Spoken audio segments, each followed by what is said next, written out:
लेकिन सोना लाने के क्या नियम हैं? अगर सोना लाया जा रहा है विदेश से, बहुत से आपके जानकार कोई दुबई जाता होगा तो आप कहते होंगे कि हमारे लिए सोना लाइए या हमारे लिए इस तरह के गोल्ड ऑर्नामेंट्स लाइए, लेकिन क्या इसके लिए प्रावधान है? आप ये भी जान लीजिए, कोई पुरुष अगर 20 ग्राम सोना लाएगा तो चार्ज नहीं है। 20 से 50 ग्राम सोना लाने पर 3% कस्टम ड्यूटी लगती है। 50 से 100 ग्राम सोना लाने पर 6% कस्टम ड्यूटी लगती है। 100 ग्राम से ज़्यादा सोना लाने पर 10% कस्टम ड्यूटी लगती है। वहीं महिलाओं के लिए अब बात कर लेते हैं।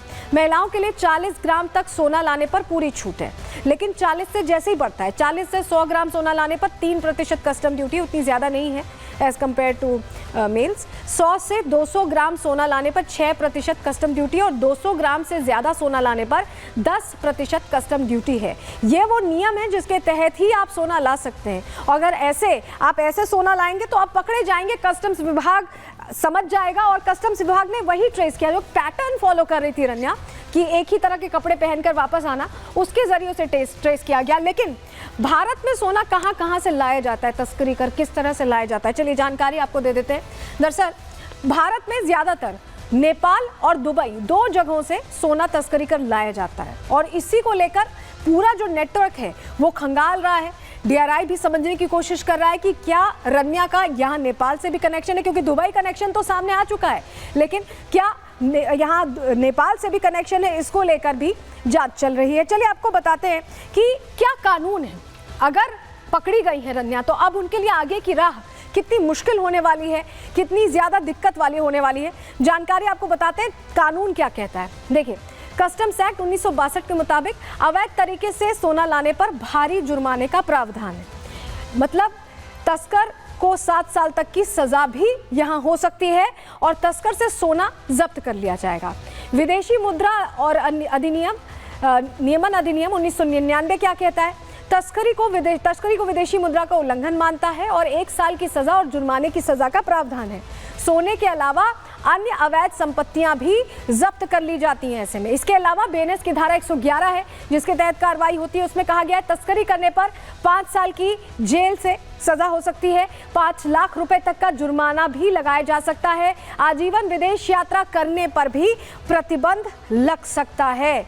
तो ये कानून है और ये कानून कड़े का प्रावधान रखे गए हैं जिससे तस्करी पर नकेल रखी जा सके। लेकिन जिस तरह से एजेंसियां एक्शन ले रही हैं, आखिर तस्करी कर क्यों लाया जा रहा है भारत में सोना, और इसको लेकर कार्रवाई कैसे हो रही है और कितना सोना है इस वक्त भारत में, तमाम सवालों का जवाब देती है रिपोर्ट। देखिए,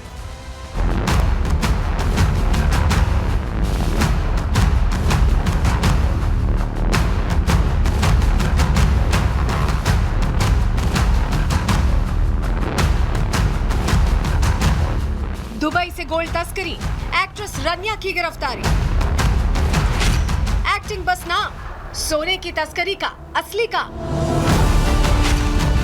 सोना तस्करी करते हुए बेंगलुरु एयरपोर्ट पर पकड़ी गई एक्ट्रेस रन्या राव की गिरफ्तारी के बाद कई सवाल खड़े हो रहे हैं। सवाल इसलिए भी कि आखिर ऐसी कौन सी वजह है जिसने रन्या को गोल्ड तस्करी करने की ओर खींचा। सवाल इसलिए भी क्योंकि भारत में सोने की तस्करी के खिलाफ इतने कड़े कानून होने के बाद भी रन्या सोने की तस्करी करती रही। सवाल इसलिए भी उठा है कि आखिर ऐसे कौन से रैकेट का खुलासा होना बाकी है जिससे जुड़कर रन्या सोने की तस्करी कर रही थी। हालांकि ये कोई पहली बार नहीं है जब जांच में सोने की तस्करी होने की बात सामने आई। इससे पहले भी अलग अलग अंदाज में की जा रही तस्करी का एजेंसियों ने भांडाफोड़ किया है। लेकिन सवाल है कि आखिर एजेंसियों के एक्शन के बाद भी सोने की तस्करी पर रोक क्यों नहीं लग रही। दरअसल 2023 की वर्ल्ड गोल्ड काउंसिल की रिपोर्ट के मुताबिक भारतीय महिलाओं के पास 25,000 टन से ज्यादा सोने के गहने मौजूद हैं, जो कि दुनिया में सबसे ज्यादा है। इसके बाद भी भारत में सोने की मांग हमेशा बनी रहती है। वजह है कि भारतीय लोग पारंपरिक रूप से सोना जमा करते हैं। हालांकि भारतीयों की मांग के बराबर देश में इतना सोना खनन नहीं होता है। एक आंकड़े के मुताबिक भारत में हर साल करीब 1 टन सोना पैदा होता है, जो हुट्टी गोल्ड माइन से आता है। भारत में सोने की बढ़ती मांग और कम खनन की वजह से ज्यादातर सोना आयात करना पड़ता है और यही वो टर्निंग पॉइंट है जो भारत को सोने के तस्करों के लिए स्वर्ग बनाता है। हर साल बड़ी मात्रा में सोना आयात करने की वजह से सरकार को बहुत ज्यादा विदेशी मुद्रा खर्च करनी पड़ती है। इससे भुगतान घाटे पर ज्यादा दबाव पड़ता है। आसान शब्दों में कहें तो जब किसी देश में निर्यात से ज्यादा आयात होता है तो भुगतान घाटा बढ़ता है। और इसी से बचने के लिए सरकार सोने पर कस्टम ड्यूटी लगाती है, जिससे सोने की कीमतें तो बढ़ती हैं, लेकिन सोने की मांग भी कम नहीं होती, जो तस्करों के लिए सुनहरा मौका होता है। तस्कर ऐसे ही सोने की तस्करी करके कस्टम ड्यूटी बचा लेते हैं और फिर देश में सोना कम कीमतों में बेच देते हैं। और ऐसा ही कुछ हो रहा था रनिया राव मामले में।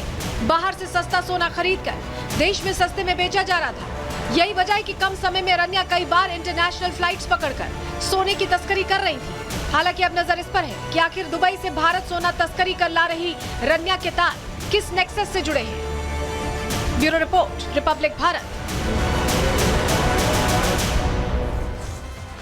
तो अब जब सीबीआई की एंट्री हो गई है तो तमाम सवालों का जवाब मिलेगा और यह भी समझ में आएगा कि रनिया किस सिंडिकेट का पार्ट है। इस खबर पर हमारी नजर बनी रहेगी, लेकिन आगे बढ़ रहे हैं, अगली खबर का रुख कर रहे हैं। चलिए अब बात करने जा रहे हैं संभल की, क्योंकि संभल में इस वक्त जिस तरह के हालात हैं उसको देखते हुए सनातन के प्रतीक सामने आने के बाद अगला जो हफ्ता है, अगला जो जुमा है ये कहें, वो अपने आप में बहुत ज़्यादा इंपॉर्टेंट हो जाता है, क्योंकि उसी दिन होली भी है और उसी दिन जुम्मा भी है और जुमे की नमाज भी होगी और होली का त्यौहार भी मनाया जाएगा। और इसको लेकर सीओ अनुज चौधरी ने बाकायदा पीस कमेटी बनाकर बैठक की। दोनों ही त्योहारों को कैसे अच्छे से मनाया जा सके इसकी कोशिश की, लेकिन ये कोशिश रास नहीं आ रही। न समाजवादी पार्टी को रास आ रही है, ना ही मौलानाओं को रास आ रही। हुआ क्या है चलिए आपको बताने जा रहे हैं। सबसे पहले क्योंकि सीओ के बयान के बाद से लगातार यहां सरगर्मी तेज है कि आखिर सीओ ने बैठक ली तो हिदायत तो दोनों ही धर्म के लोगों को दी थी, लेकिन समाजवादी पार्टी को इसमें सिर्फ एक धर्म को लेकर समझ में आया और उसको लेकर सियासत हुई। संभल के सीओ के बयान पर सियासत इस वक्त बहुत तेज है। होली पर शांति बनाए रखने की अपील की थी सीओ अनुज चौधरी ने। रंग से परहेज है तो घर ही रहें ये कहा था। और जुमा 52 बार आता है साल में और होली एक बार आती है, ये उन्होंने दोहराया था पीस कमेटी की बैठक में। अनुज चौधरी के बयान पर सपा नेता अब खफा हो गए, नाराज हो गए। राम गोपाल ने व्यवस्था बदलने वाली धमकी दी थी। उन्होंने कहा था सरकार बदली तो ऐसे अधिकारियों को जेल में डाल देंगे। वहीं कई मौलानाओं ने भी अब आपत्ति जाहिर कर दी है। सीओ के बयान को सौहार्द बिगाड़ने वाला बयान यहां मौलाना साहब बता रहे, जबकि इस बयान को अगर देखें और समझें तो इसमें कुछ ऐसा बिगाड़ने वाला बयान नहीं था। लेकिन अखिलेश यादव भी, अब संभल की बात हो और अखिलेश यादव ना आए ये कैसे हो सकता है, तो अखिलेश यादव भी कूद पड़े इस चर्चा में। उनका ट्वीट आया है, जरा आपको दिखा रहे हैं, देखिए। जिन अधिकारियों को होली और ईद के गले मिलने में एक रूपता देखनी चाहिए, अगर वो ही नकारात्मक बात करेंगे तो भेदकारी भाजपा के राज में सौहार्द की रक्षा कैसे होगी। उन्हें दरअसल ये पता ही नहीं है कि पीस कमेटी की बैठक में हुआ क्या है। उन्होंने फटाफट जैसे ही संभल को लेकर चर्चा तेज हुई एक ट्वीट कर दिया। तुष्टीकरण की राजनीति के लिए उन्होंने फटाफट से ट्वीट कर दिया।